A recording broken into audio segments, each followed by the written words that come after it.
And Thomas Lennon, good enough to join me now.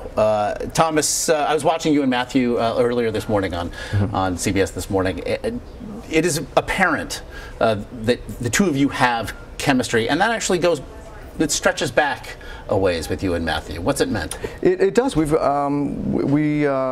Well, originally I actually appeared, few people remember, I'm Joey's hand twin. Really? On Friends. Well, then say no more. So whenever people talk about a Friends reunion, I like to point out I was also on Friends.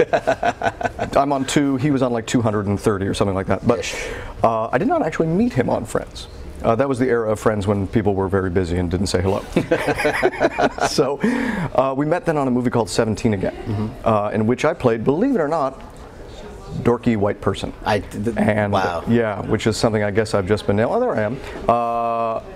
I've been nailing sort of just the lamest, pasty white people you would, well, you wouldn't meet them because where would you go to find people this lame? So, yes. And it's an interesting question. Is this season to come better than last season? What you do, I guess you have to find a certain rhythm with one another. What do you think? What do you say to that? Oh, I think this has been this season one where we've been inhabiting the characters for a little while now. So I think it's that's really blossomed, and I think that also this year's some of the scripts have been really amazing. There's a couple of cool things have happened. Gary Marshall's actually in the show this year, which is neat. I've always enjoyed Gary Marshall, of course, originally took the Neil Simon play and made it a television show with the great Jack Klugman and Tony Randall. And now he's in the show. He plays Oscar's father. So it's been really pretty heavy for me to hear, because whenever the characters refer to me as Felix, there was a beginning process where you feel like, have I earned this name yet as the character? Right. And then when the first time Gary Marshall called me Felix, I got a little misty. It was like, it felt definitely like, I can imagine like the real deal. I was reading something. Jared Leto was talking about he's going to play the Joker, and he was saying, like, look. Oh God, is this the way I find out I'm not playing the Joker? I'm sorry, I didn't mean that. Well, I had 4 callbacks. That should have been handled before. 4 callbacks. Somebody's head is going to roll. But he was saying, tell me live. in taking on a role like that. I mean, it made me think about this for you. I mean, Tony Randall, one of the giants, one of the all-time greatest, and impossible to get that out of your head as you're playing the part. So in many ways, I often feel like my performance is as much as I can bring to it, and then a little bit of homage to Tony Randall. And I met Tony Randall's widow recently, and we've sort of become friends. And the first thing I said to her is, I said, I promise, it was right before we started doing the show, I said, I promise I won't ruin the franchise so that everybody hates it forever. Or at least I'll try my best. Did she have anything to say to you? Oh no, we basically, like, we're Facebook friends now. So yeah, we had a nice time. Season 2, obviously, Gary now. Gary Marshall comes in. There's a great storyline with Terry Hatcher.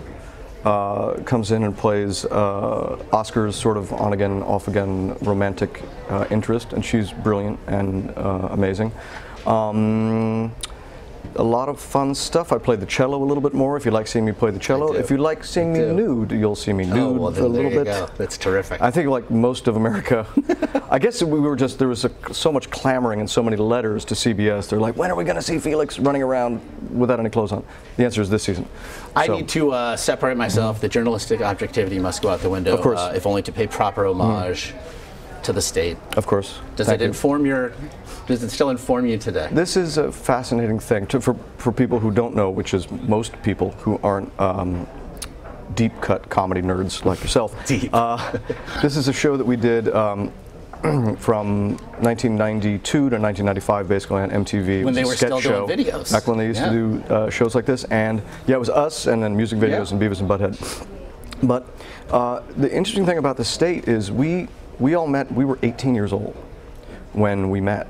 And I still work with these people every day. It's like great. Ben Garant and I wrote the Night at the Museum movies, and I'm actually growing a beard so I can be in David Wayne's next movie. So to young people out there, I just think it's an interesting thing that sometimes those friendships you forge, we met first day of NYU. That's remarkable. It's incredible. And that was like, feels like about 50-some years ago. It's great to see all of you do so well, and again, I would have been remiss not to pay proper homage. There's actually a book about the state coming out. There's a book called The Union of the State, and it's an oral history of the group. As well there should be. And all of the fights. And YouTube. I know all the kids watching at home. YouTube, the state, tremendous stuff. Also tremendous. Porcupine Racetrack. Thomas Lennon for joining us. Thank you.